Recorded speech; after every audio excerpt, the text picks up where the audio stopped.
জয় ଜଗନ୍ନାଥ ସମସ୍ତଙ୍କୁ ନମସ୍କାର। এই ଭିଡ଼ିଓଟି ବନେଇବାର କାରଣ ଏଇଟା ଯେ ଗତ ଶନିବାର ଦିନରୁ ଆଜି ଯାଏ ମୋର ପୁଅ ସାଗର କୁଣ୍ଡୁ ନିଖୋଜ ଅଛି।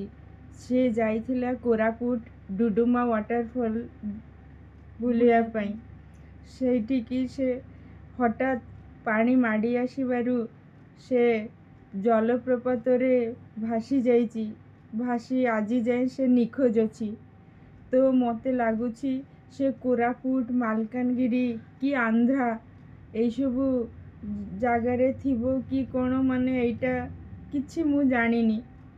ତ ଆପଣମାନେ କିଏ ବି ତାକୁ ପାଇଥିବେ କି କ'ଣ, କୌଣସି ସନ୍ଧାନ, ତ ପ୍ଲିଜ୍ ସ୍କ୍ରିନ୍ରେ ଦେଇଥିବା କଣ୍ଟାକ୍ଟ ନମ୍ବରକୁ ଯୋଗାଯୋଗ କରନ୍ତୁ।